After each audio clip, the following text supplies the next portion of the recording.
Good morning students जो topic हमारा है आपने किया था लास्ट टाइम। टॉपिक आपने किया था Newton second law of motion, जिसमें आपने फोर्स को डिफाइन किया था। और फोर्स हमारा क्या था? Rate of change of momentum with respect to time आपका ये डिफाइन किया गया था। अब जो उसी के बेस पर आपने एग्जांपल्स करने हैं, ट्राई करने के लिए आपको बोला गया था, लेकिन आपका कोई रिस्पॉन्स नहीं आया। तो जो एग्जाम्पल हमारा फर्स्ट है वो देखिए क्या है। A constant force act on an object of mass 5 kilogram for a duration of 2 second. It increases the object's velocity from 3 meter per second to 7 meter per second. Find the magnitude of the applied force. Now, if the force was applied for a duration of 5 seconds, what would be the final velocity of the object? ये कहता है कि आपके पास में क्या है, कोई object आपको दिया गया है। क्या दिया गया है? कोई एक ऑब्जेक्ट आपको दिया गया है और ये ऑब्जेक्ट आपका है 5 किलोग्राम का। इनिशियली ये आपका ये चलता है 3 मीटर पर सेकंड से और इस पर एक फोर्स अप्लाई कर दिया गया है। फोर्स जो अप्लाई किया गया है इस पर कितना लगाया गया है? इस पर जो फोर्स हमारे पास में लगाया गया है ये फोर्स कांस्टेंट फोर्स आपको ये बताया गया है। ठीक। और जो आपने यहाँ पर निकालना है इस कांस्टेंट फोर्स की मैग्नीट्यूड आपने निकालनी है। जो फोर्स ये लगाया गया ये क्या करता है, इसकी स्पीड को 3 मीटर पर सेकंड से इंक्रीज करके इस ऑब्जेक्ट की स्पीड को कितनी कर देता है, इसको ये कर देता है, इस वेलोसिटी को 7 मीटर पर सेकंड से ये कर देता है। और ये इसके लिए जो टाइम लेता है, ये टाइम ड्यूरेशन लेता है 5 सेकंड का, ये टाइम यहाँ पर लेता है। देखिए देने को आपको बहुत कुछ इसने दिया है, जो दिया गया है उसको आप लिख लीजिएगा। जो बात करेंगे हम किसकी, बात करेंगे क्वेश्चन के सॉल्यूशन की। मुझे यहाँ पर दिया गया है initial velocity u 3 metre per second, final velocity v is equal to 7 metre per second आपको ये दी गई है। ठीक। साथ में आपको यहाँ पर टाइम दिया गया है कितना, 2 सेकंड का आपको टाइम यहाँ पर दिया गया है। और साथ में आपको दिया गया mass equal to 5 kilogram object का आपको ये दिया गया है। अब फोर्स का फॉर्मूला मेरे पास में क्या रहेगा, mass into v minus u divide by t मेरा था। मास की वैल्यू 5 मैं रखूँ, वी की वैल्यू मैं यहाँ पर 7 रखूँ और यू की वैल्यू यहाँ पर 3 रखूँ, टाइम मैं यहाँ पर अगर 2 रखूँ, तो सॉर्ट आउट करने पर मुझे यहाँ पर जो फोर्स मिलेगा, फोर्स मुझे कितना मिलेगा, ये मुझे यहाँ पर फोर्स जो मिल जाएगा, फोर्स मेरा होगा 10 न्यूटन का। 5 7 में से 3 जाएगा तो आपका इसमें 4 बचेगा, 4 से आपका 2 कैंसिल आउट होगा 2 और 5 इंटू 2 आपका इसमें बचेगा सिर्फ 10 न्यूटन। आपका इसमें ये आंसर आ जाएगा फर्स्ट पार्ट का। अब जो ये कहता है, ये कहता है कि अगर आपके पास में ये फोर्स 5 सेकंड के लिए लगा फर्दर आपका, तो ये फाइनल वेलोसिटी आपको क्या देगा, फाइनल वेलोसिटी होगी v। और v मैं अगर फॉर्मूले से देखूं, यहाँ से भी निकालोगे तो f into t by m, तो ये आ जाएगा f into t divide by m, plus में आ जाएगा आपका ये u यहाँ पर। ठीक। तो जो v मुझे मिलेगा यहाँ पर, f की वैल्यू रख दीजिएगा कितनी, f की वैल्यू 10 रखी जाएगी, t आपका 5 रखा जाएगा, मास आपके पास में दिया गया था कितना 5 किलोग्राम का, और u आपका दिया गया था 3 से। ठीक। तो 5 से 5 कैंसिल आउट होगा, 10 प्लस 3 आपको मिल जाएगा 13 मीटर पर सेकंड हो गया आपका इसमें फाइनल वेलोसिटी v है, आपका पास में आएगा सेकंड आंसर। तो ये था आपका एग्जांपल नंबर फर्स्ट। अब जो एग्जांपल नंबर 2 हमें दिया गया वो देखिए क्या कहते हैं, which would require a greater force accelerating a 2 kilogram mass at 5 metre per second और a 4 kilogram mass at 2 metre per second. आपको यहाँ पर ये बताना है कि किसको ज्यादा एक्सेलरेट कराने में कितना फोर्स ज्यादा लगेगा आपका इन दोनों केसेस में। एक ऑब्जेक्ट आपका है जिसका मास है 2 किलोग्राम का और इसकी जो स्पीड है आपके पास में 5 मीटर पर सेकंड आपका है। दूसरा ऑब्जेक्ट आपका है 4 किलोग्राम का और जो इसकी स्पीड है वहां पर 2 मीटर पर सेकंड की इसकी स्पीड दी गई है। तो इसमें ऐसे आपके पास में फोर्स ज्यादा लगेगा या फिर इसमें फोर्स ज्यादा लगेगा, इसको एक्सेलरेट आपने दोनों को करवाना है। ठीक। जो बात करेंगे हम इसकी किसकी, सॉल्यूशन की। फोर्स हमें पता है कि मास इंटू एक्सेलरेशन हमारा होगा। फोर्स का फॉर्मूला क्या रहेगा, मास इंटू एक्सेलरेशन आपको इसमें रहेगा। मास आपको दिया गया है, एक्सेलरेशन आपको नहीं दिया गया, तो आप यहाँ से क्या निकालोगे, एक्सेलरेशन जो आपने यहाँ पर जो निकालना है, सो ये आपके पास में यहाँ पर 5 मीटर पर सेकंड स्क्वायर आपका दिया गया है और ये भी 2 मीटर पर सेकंड स्क्वायर, तो आपके पास में ये एक्सेलरेशन दिए गए हैं। तो मास आपका दिया गया, फोर्स आपका दिया गया, तो फर्स्ट केस में आपके पास में F1 नाम दे दिया जाए, तो 2 इंटू 5 इक्वल टू 10 आपके पास में न्यूटन आ जाएगा। सेकेंड केस में आपके पास में F2 नाम दे दिया जाए, मास इंटू एक्सेलरेशन होगा फोर्स का फॉर्मूला, मास यहाँ पर 4 है और एक्सेलरेशन आपके पास में 2 है, तो ये 8 न्यूटन आपका आ जाएगा। तो आप देखने से बता सकते हैं कि F1 is greater than F2, मतलब आप यहाँ पर क्या कहोगे आपके पास में यहाँ पर 2 किलोग्राम मास को 5 मीटर पर सेकंड स्क्वायर से एक्सेलरेट करवाने के लिए फोर्स की ज़्यादा रिक्वायरमेंट आपको रहेगी। ठीक, तो ये था एग्जाम्पल नंबर हमारा सेकंड।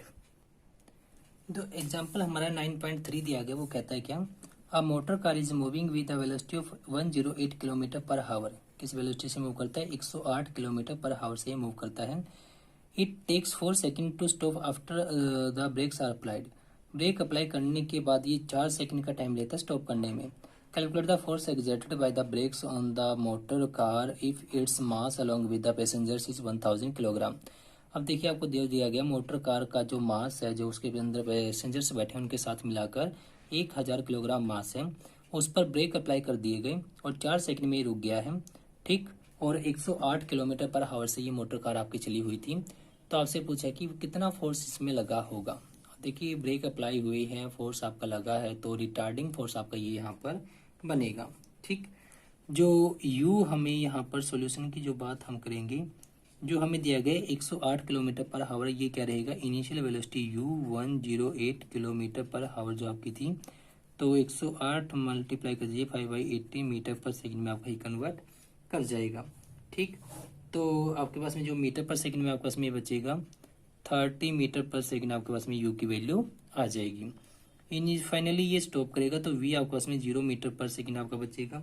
ठीक, और यहाँ पर जो मास दिया गया वो मास कितना है? 1000 kilogram mass of motor car plus passengers आपका ये दिया गया है। क्लियर है? अब जो फोर्स आपका होगा, फोर्स की वैल्यू क्या रहेगी? मास इंटू एक्सीलरेशन आपका ये था v minus u divide by T, आपका ये आ जाएगा। अब हर एक वैल्यू आपको पता है तो आप इसके अंदर रख दीजिएगा। मास आपका 1000 दिया गया है, v आपका 0 दिया गया है, u आपके पास में यहाँ पर 30 दिया गया है और डिवाइड कर दीजिएगा टाइम t से, और टाइम t आपका यहाँ पर 4 सेकेंड आपको दिया गया है। तो जो वैल्यू आपको मिलेगी यहाँ से, वैल्यू आपको ये मिलेगी कितनी? 7500 न्यूटन आपको ये यहाँ से फोर्स मिल जाएगा। ठीक, मतलब आपके पास में 7500 न्यूटन फोर्स लगेगा, बट फोर्स आपका होगा किस डायरेक्शन में? नेगेटिव साइन जो आया है तो ये क्या दिखाता है? ये नेगेटिव साइन आपको दिखाता है यहाँ पर किसको? नेगेटिव डायरेक्शन में आपका ये लगेगा। नेगेटिव डायरेक्शन का मतलब है कि अपोजिट टू द मोशन आपके पास में फोर्स लगेगा। तो ये था एग्जाम्पल नंबर आपका थर्ड। जो 9.4 हमारा एग्जाम्पल है, क्या कहते हैं? A force of 5 Newton gives a mass m1 and acceleration of 10 meter per second square and a mass m2 and acceleration of 20 meter per second square. What acceleration would it give if both the masses were tied together?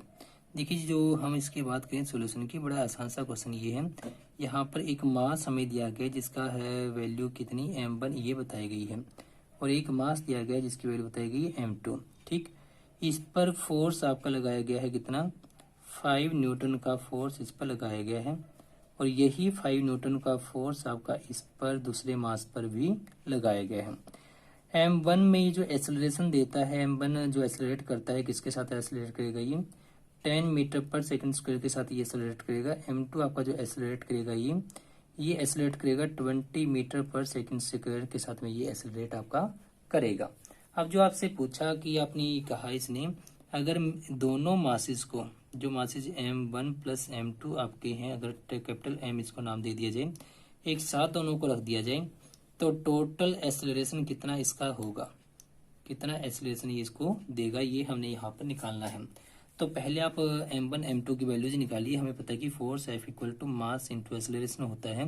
पहले case में आपका इसमें क्या बन जाएगा? ये F equal to m1 into a1 आपका बनेगा। तो यहाँ से आपको m1 की जो वैल्यू मिलेगी F/a1 आपके पास में आ जाएगा। F की वैल्यू हमारे पास में 5 है और a1 की वैल्यू हमारे पास में 10 है। तो ये 5/10 आपको कितना देगा? m1 आपको मिल जाएगा यहाँ पर 0.50 किलोग्राम आपके पास में मास m1 आ जाएगा। सिमिलरली आपके पास में m2 कितना बचेगा? F डिवाइड बाई a2 आपका ये होगा। F की वैल्यू आपके पास में वही 5 और a2 की वैल्यू आपके पास में होगी 20, तो 5/10 आपके पास में कितना हो जाएगा? ये आपको वैल्यू देगा 0.25 किलोग्राम आपके पास में ये आ जाएगा। अब m1 m2 आपके इंडिविजुअल आ गए हैं। टोटल m आपके पास में क्या रहेगा? m1 प्लस m2 का सम, और ये 0.50 प्लस का 0.25 आपके पास में बचेगा। 0.75 किलोग्राम आपके पास में टोटल मास आ जाना है। फोर्स आपको पता है, मास आपको पता है, तो एक्सेलरेशन ए कितना रहेगा आपके पास में इसके लिए, फोर्स बाई मास आपका ये बचेगा, फोर्स की वैल्यू 5 और इसकी वैल्यू आपको इसमें 0.75।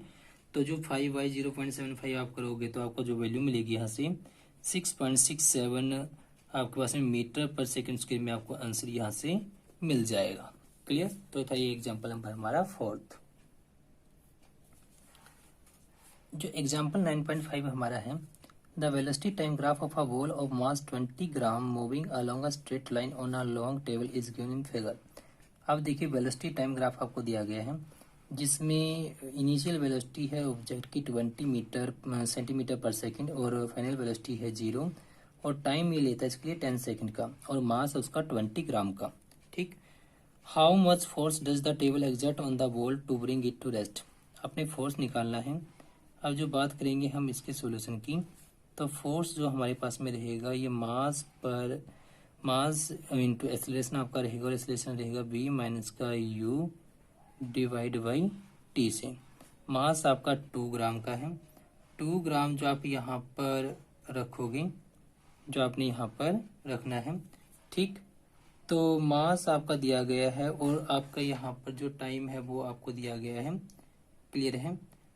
तो आपने यहाँ पर जो बात करनी है एक्सेलरेशन की, आप या तो acceleration b minus u divide by T से निकाल लीजिएगा या फिर पहले एक्सेलरेशन निकालिएगा फिर उसकी वैल्यू इसके अंदर रखिएगा।